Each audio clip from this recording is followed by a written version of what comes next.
I now open the regular meeting of the Board of Zoning Appeals. Notice to the public, the time, the date, the place, and the agenda was published as a legal notice in the Aiken Standard on July 1st, 2019. Notices were posted on the properties, notice sent to contiguous property owners, and they were posted on about July 3rd, 2019. Notice was sent to the city clerk for posting on the Finance and Administration Building Notice Board and to the Municipal Building Notice Board by July 19th, 2019. Agenda sheets were mailed or emailed to interested parties. As a reminder, it is unlawful for any person giving testimony to this board knowingly providing false information. Now that's according to Section 22-9 of the Aiken Municipal Code. Each infraction is a separate offense with a penalty of up to 30 days in jail and or a fine of $1,092.50. Persons that wish to address the board, we ask that you please occupy the podium in front of us. Please state your name and your address. Those persons that wish to receive a copy of today's proceedings, or you may sign on the sign-up sheet just beyond the double doors, or you may call the planning department at the listed phone number.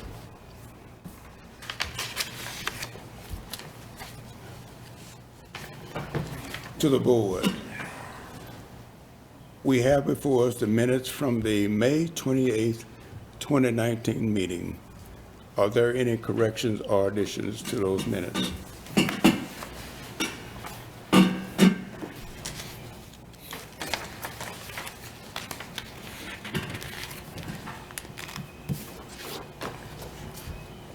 Mr. Chairman, I move that we Judy? approve the minutes of May 28th, 2019. Second that. It's been properly moved and second that the minutes from the May 28th, 2019 meeting be approved as presented. Do we have any discussion, any questions or any discussion?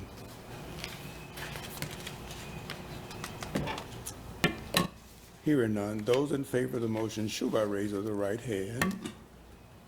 Those opposed, same sign. The motion is carried unanimously. Under old business, we have final orders.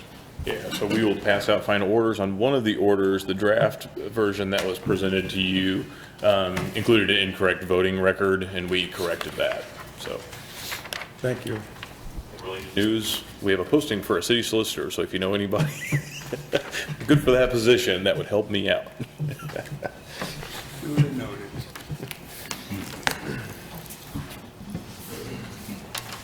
That is the only item of old business. We now turn to new business. And I call your attention to application 19-93011, a request for a variance to section 4.2.1 of the zoning ordinance for a reduced front yard setback for the purpose of building a residence on property zone RML, residential multifamily, low density. And this is located at 602 Carlington Avenue. To the city, has this been properly posted? It has. Were there any discussions that you wish to advise the board about? None additional. You have 5 comments that were included in your packet and 1 additional written comment that was should be at your lectern or dais this evening waiting for you. So 6 total comments received. Thank you. Presentation. So what you have before you this evening, the only item is a front yard setback variance request. The subject property is at the northeast corner of Colleton Avenue and Sumter Street Southeast. This is within the the historic overlay district. The lot in question is a vacant lot, had a structure that was torn down, I believe 2015, 2016, somewhere in that time frame, and is part of, I guess, some kind of some general infill in that area. There have been a number of, I say newer than a lot of the historic district infill in that area. The house to the rear was built in '07. The houses toward the end of the block were built in the 80s and 90s. So roughly a quarter acre lot, 75 feet of frontage on Calden. Within the City of Aiken zoning ordinance, section 411 says that any frontage that faces a street is considered a front yard.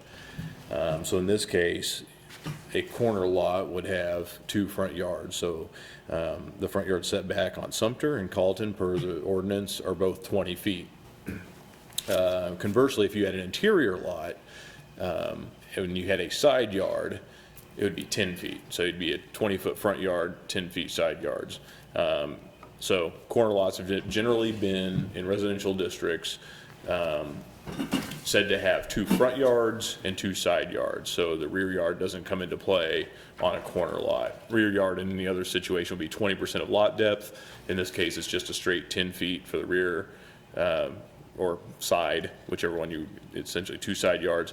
But what is in question today is the Sumter Street setback, and the applicant is requesting a reduction of that setback from roughly 20 feet to roughly 10 feet. There have been a number of, as you can kind of tell from the air photo, historically the setback in the historic district is all over the place. You have immediately to the west across the street, you have almost no setback, either 2 to 5 feet as best we can measure for some of the houses. On the opposite corner, which was a house built in the 90s, you'll notice it has a less than 20-foot setback. That is the house at the northwest corner of Calton and Horry. It has roughly a 15-foot setback, I believe, is kind of what we tried to estimate using GIS. And so in this case, the applicant is requesting a similar reduction. There was no variance given, as it was not required at the time for that 1990s build on the opposite corner of that same block, if you will, the one at the northwest corner of Calton and Horry. There have been a number of, within this general area, number of setback variances given over the last 20 years or so since the new code, since the current zoning ordinance is in place.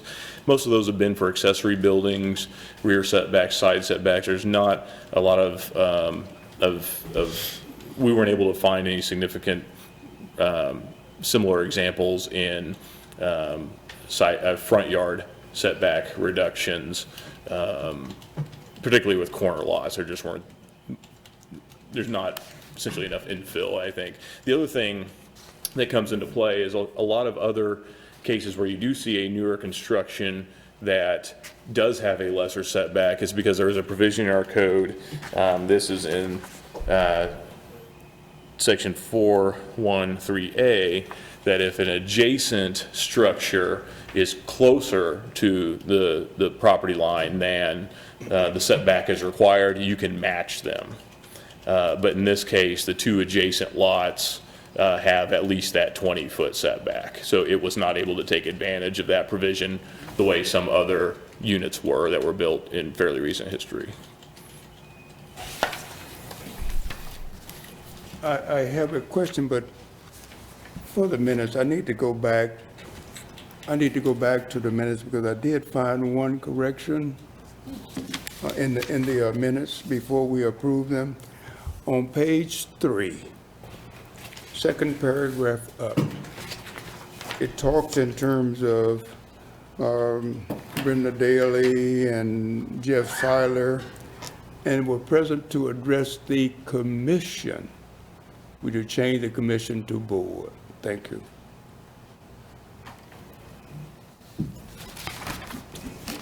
Now, question to the city. For my own information, could you explain two terms, and I don't know if there was subliminal messages or what, but I didn't quite understand the meaning.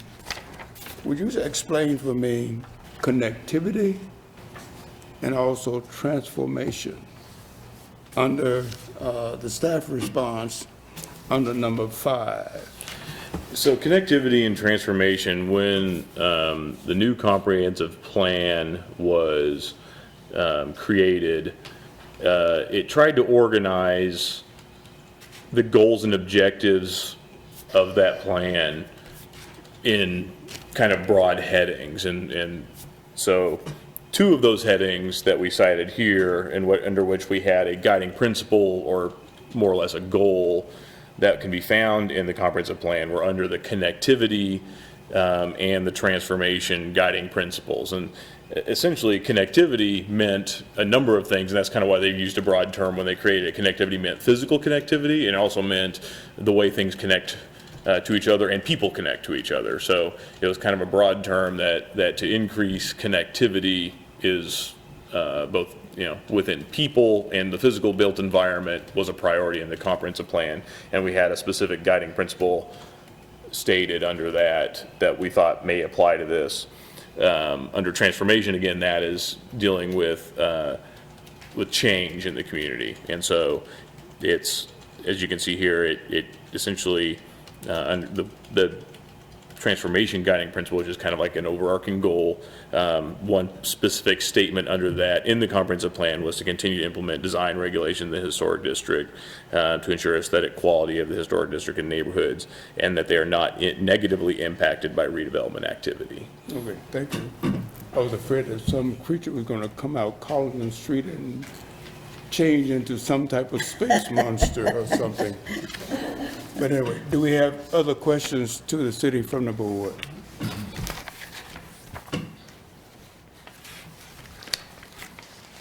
Are setback John? distances in 10-foot increments, or can they be anything? They can be, they're not necessarily in 10-foot increments. They can be specified to something lesser than that, to something more specific than that. Okay. For instance, in old versions of the zoning ordinance, we had a 3-foot accessory structure setback at one point that also turned into 5 feet at some point. So we're now at 10 feet, but so anyway, there is precedent for having smaller increments than that, and with a variance, it can be as specific as the board wishes for it to be. And I'm to understand that there's no such thing in this case as a rear yard setback? That's correct. We essentially, as a trade-off of having 2 front yards, corner lots are given the ability to have 2 side yards, and essentially those 2 yards do act as a side yard to the adjacent properties. Okay. Is that entirely correct? You mean we don't have to deal with a 10-foot setback on the rear yard? You do have to deal with a 10-foot setback, that's correct. A true rear yard setback, so if this were an interior lot that had a definable rear yard instead of having two frontages, it would be 20% of the lot depth, so there's a calculation involved. But in this particular case, because it is a corner lot, it has 2 side yards and 2 front yards. So in actuality, we have to deal with whether we want to take feet off the front or the back, in turn to allow them billable square feet. For the footprint as requested for the home that they prefer to build on that lot, and they could probably explain that better than I could, you're right, one of those measurements would have to give by some amount. Other questions to the city from the board? Just to confirm, that this is for a front-facing Colleton, or is it front-facing Sumter? So yeah, I believe Sumter would be treated as the front of the house. Oh, sorry, Carlton would be the front of the house, that's right. And then, Correct. and then a garage accessing Sumter. So it's going to be a 602 Colleton address, so the front door is on, you'll enter off of Colleton, correct? Just want to make sure of that, okay.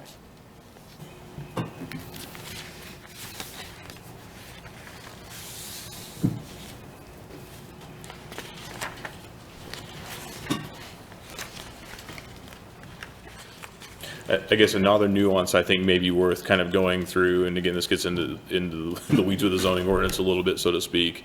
The lot to the rear of it that you see with the red roofed structure, it has a lot width of 60 feet or less. We do have a provision that if you have a lot width of 60 feet or less, your side yard reduction can be as little as 7.5 feet. So if you notice that it has a what may appear to be a smaller than 10-foot setback, it is able to do so because it is a 60-foot or less lot width. This lot is not afforded that same luxury. It has a 75-foot roughly lot width to it, which disqualifies it from that provision. Thank you. Do we have other questions to the city from the board? Excuse me. So what we're considering now is just the setback on Sumter, which is one of the front yards. That's correct. Okay.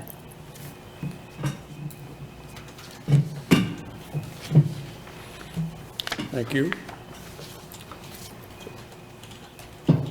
Mr. or Mrs. Maxwell, the builder. Thank you. Chairman Ogletree and members of the board. I'm Ronnie Maxwell, and my wife Bonnie is here with me, along with Todd Gall of Designer Builders. I appreciate the opportunity of being here. I'll try to be brief. I realize this is the only thing you've got on your agenda, and you're probably ready to get home. We do appreciate the chance to be here. I've lived in Aiken 43 years. Bonnie's lived her entire life. I won't tell you how long that is. But we've lived in subdivisions on the south side for most of the time that we've been married. And we are, with a blended family of 6 kids, going to be empty nesters in 2 or 3 weeks. We have a big house. We've always wanted to live downtown. We found a lot on Colleton that we paid a premium for, but a lot that we desired that we believe our building of a home there will be a dramatic improvement in the neighborhood. For about 15 years, there's been either a small shack of less than 1,000 feet or either an empty lot at that particular corner. We are not seeking any variance whatsoever on the Colleton Street entranceway, Mr. Doherty, or any of you. We're fully plan to be far enough back on the Colleton Street side. Mr. Blanket, I see the one with the overhead of that one. What we are seeking is on the Sumter Street side, we're about 10 feet, the property line is more than 10 feet off of the street, and the current regulations require us to be at 20 feet further off from the property line. We're asking just to be 10. In candor, all of these lots are exactly the same size. This one is far closer, as Mr. Bland indicated, than the variance, than the setback requirement on Horry Street.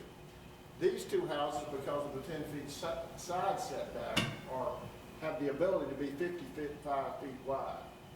If we do not get a variance, our house could only be 45 feet wide. Now, we could go all the way back to the Stearns on the back, who have a beautiful home back there. It would be our intent and our hope, if you would grant our variance, to be able to remain 30 feet off on Colleton, just like every other house here, but on this side to be somewhat closer to the road and not build quite as long and narrow a house, but the same width house as these 2 houses. That's our entire hope. I've tried to read over also the connectivity and transformation, and my understanding is that, from transformation that you try to ensure that the aesthetic quality of the city's historic downtown and neighborhoods are not negatively impacted by redevelopment activity. We plan to build a historic-looking house. And if you actually go down Colleton from the library down to our lot, if I'm not mistaken, every single house is either wood or sided or hardy plank or something. The house beyond us is brick, and there's some others further away from there that are brick and stucco. But we'll be building a hardy plank type house with shutters, probably white, we aren't certain, but we plan to build a house there that would be in keeping with the vast majority of houses in the neighborhood. We would be more than 20 feet off of the street on that side. And again, 40 feet off on the front because of the 30-foot setback and the 10-foot, or the 20-foot setback, more than 30 feet on the front. And by doing this, we hope not to have to go all the way back to Mr. Stern's property within 10 feet of that and have a little bit wider, a little bit, and less lengthy house. And we assure you our intentions are to build a beautiful home there. Todd Gall is an excellent local builder, one of the preeminent builders. We believe, I'd like for him to say just a few words, and it echoes in keeping with what Mr. Bland has already said about the many, many, many variables within that neighborhood, and that we believe it would not be out of keeping with the neighborhood at all for us to get this variance. We have 4 letters in support, and glad to have Sam Herb here as one of those letter writers who owns the property and a good bit of the block across the street going up towards Kershaw on Colleton. Ben Lott owns a property right up here. He's also written a letter in support. Ann Perry's property's down here. She's written a letter. And Kent and Gretchen Baldwin own this property here, and they've written a letter in support of the variance. Those are our hopes, and I'll be glad to take any questions. And I would like Mr. Gall to address you briefly with a map that he's done with some measurements of other corner lots. Before you start, just to be clear, on the Colleton Street side, your property line starts after the gravel, right? Exactly. Thank you. Approximately 10 feet, Mr. Ogletree, approximately 10 feet off the paved area, and then another 20 feet beyond that. But the gravelled area is essentially the property line, I believe. Okay. Thank you. Questions to Mr. Maxwell from the board? John? I see on the Sumter side of the street, the edge of the house, and I'm looking at the site plan, looks to be line up at about the 15-foot mark. But you're asking for a 10-foot setback. Is that 5-foot wiggle room, or? It is. Is this a casual design so far to date, or? Perfect example. We're hopeful of being able to actually finalize a contract on our house this weekend. And we've not yet set pen to paper with an exact amount, but we believe 55 feet would be perhaps more than we need, but would certainly give us the room to have a house as wide as the neighbors. But we do not have, a casual drawing is probably a good explanation, John. Okay, thank you. Yes, sir. So what are you estimating the distance from the existing home on Sumter, from the rear of the home, to change to by having the wider footprint, approximately? At least, I think we have the right to have, we only are, well, this probably shows it, it's in the packet. This is a rough draft drawing, as kind of Mr. Brett just indicated. But more than 20 feet, probably perhaps as much as 30 feet, instead of, we could go back within 10 feet of the property behind there. So to make it longer or narrower, you say you'd be much closer to the 10-foot setback that you would probably. Would be kind of pound the same house into a narrower. Yeah. And this is the garage here, the house actually would end here on this rough drawing, but we would not be anywhere near the 10 foot. We want that backspace as well. Okay. His house is actually closer than 10 to the side. because- Correct, yeah. Okay. Okay. Thank you so very much. Bonnie, do you want to say anything? I'm going to let Todd Gall with Designer Builders say. Hi, everybody. Yeah, I am Todd from Designer Builders at 935 Doherty Road. I don't really have a whole lot to add. I do have, if you guys want them, I actually went and did some measuring, and so we knew where things are, if that's of any help. I don't know, Ryan, if I can give you that, if that helps any.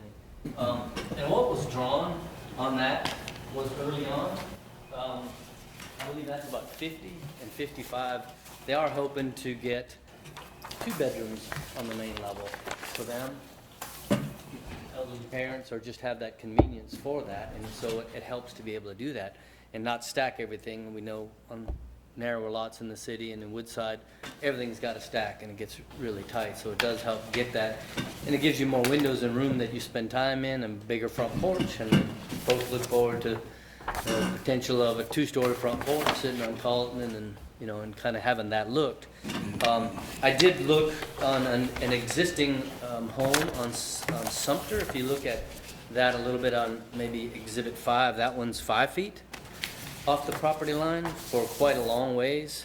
All of the homes on the corner there opposite this on Sumter are 0 or less than 0.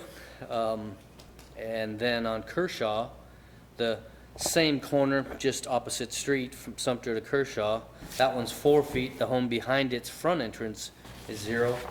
The one beyond that is 6. Then the opposite corner from this on Jorge, I did measure that, is slightly less than 10. And Yeah, then it's not, our property that we're talking about on the back left corner, the pin is there, it's visible, it's 13 feet to the asphalt, whereas the one on Jorge's 10, and then about 9.96. Then the opposite side of Jorge, both are beautiful homes. They look fantastic and kept up very nicely. Kind of made me want to have a new house. So, but that one was 9 feet from, and with a lot of them had full brick walls as well. And so I had to stick a tape over the brick wall, but I got that. So we feel like, you know, it's kind of a similarity. If you go the next street down, the same thing, setback is 4 feet, 0 feet, but then on the same stride, it's kind of in keeping in that, and it does allow them to have a, you know, bigger front porch. The setbacks are better on the back, have some yard, some privacy for both people on the property lines behind them. They've met them. It may even open the door to different garage entrances and stuff like that too. So it just gives more flexibility when you don't have to shotgun everything like that. So I don't know if you have any questions for me. I'm here to help or answer anything. If not, I appreciate it. Thank you.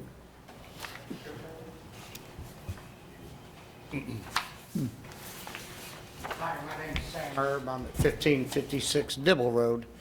I actually have, if we could go back to the map, I actually have 7 houses in one lot on between Kershaw and Sumter.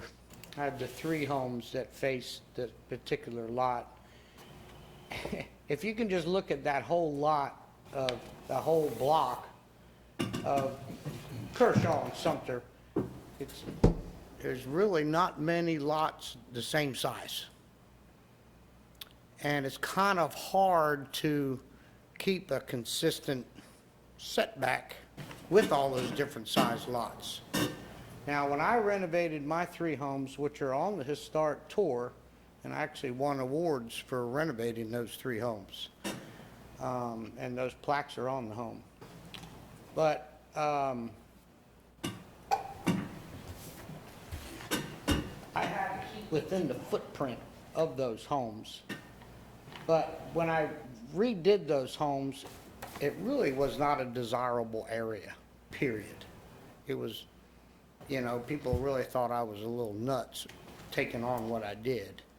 So fortunately, Ben Lott came around and built some homes, and I don't know if he actually tore homes down to build those or not. I can't remember, but anyway, I'm just encouraging to allow, as long as the building, the home that they're building is within keeping, I don't see why, you know, you wouldn't accept that setback, because it's really in keeping with the different size lots all around, you know. So that's just my 2 cents. So, Mr. yes. Since you say you own homes on Kershaw, and I just happen to be driving around the neighborhood, can you tell me if Kershaw Street, that section, is it paved or dirt? It's paved. Kershaw Street? Yes, It's paved. but a lot of dirt is washed onto the pavement apparently then. From which home? Just a block, the same block as the one to Sumter, down to the railroad. Yeah, Staub's. It just, Yeah. from Carlington down to the railroad, to Park. It just looked like it was dirt road, or dirt road. to Oh, me. no, yeah, I'm not sure where, no, they're paved. Yeah, with very old infrastructure, I will say. Okay. But, I think between Colleton, if I can interrupt, between Colleton and South Boundary, there's that one short stretch. Correct. that I do believe is dirt. That's I think you're Kershaw. exactly right. Okay, okay. Kershaw to Colleton, I mean, the South Boundary is dirt, Dirt. not to Park or to Stobbs. That's correct. Do you know any reason for that little short I section? am sure, now back in I didn't the, see any horses or barns or anything. but someone at one time probably wanted that road to stay dirt because of horses. And, you know, I had a tenant, as a matter of fact, complain to me, he said, why is that road dirt? You know, every time I go down it, there's holes and ditches and stuff, and I said, you might get run out of town if you wanted that thing paved. So, and she understood. I think it's in the same aspect of the dirt roads that are around the racetracks and polo fields. I really do. Well, maybe I encourage keeping it. Let me put it that way. maybe I introduced them to the Transformers, but anyway, thank you. You're welcome. Any questions or anything? Any question from the board to Mr. Herb? Thank you. Do we have others to speak to the variance requests? Final call, others to speak to the variance requests? Seeing, hearing none, the chair would entertain a motion so we can enter a period of discussion.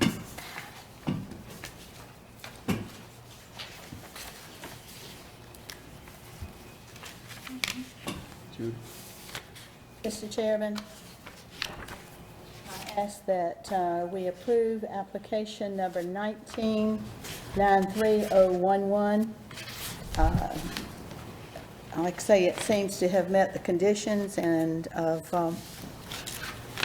all of the items, and I'd like to see it there.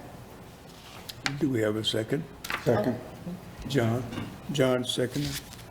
It's been properly moved and second that we approve the variance request. Do we have any discussion? Should that, that will run with the land, correct? Yes. Yes.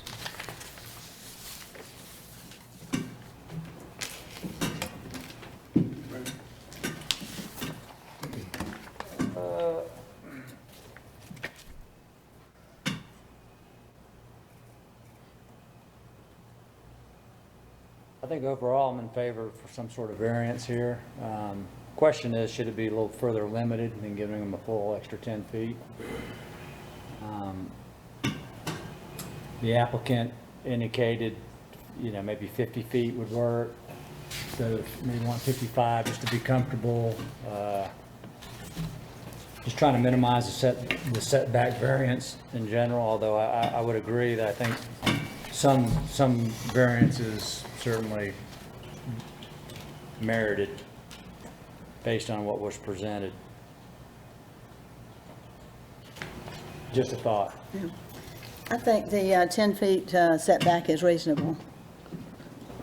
And if he doesn't use it all, that's good, but if, at least, once he gets the plan made, that might be. Well, you know, once you give it all, it'll all be used. That's how that works. Karen or Nancy, do you have any, no comment?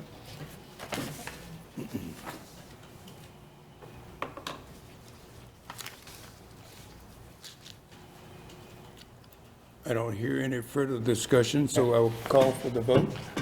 Those in favor of the motion show by raise of the right hand. The motion is carried unanimously. Since that is the only item on the agenda, the chair will entertain a motion for adjournment. I so move. Second. John? John seconded. We stand adjourned.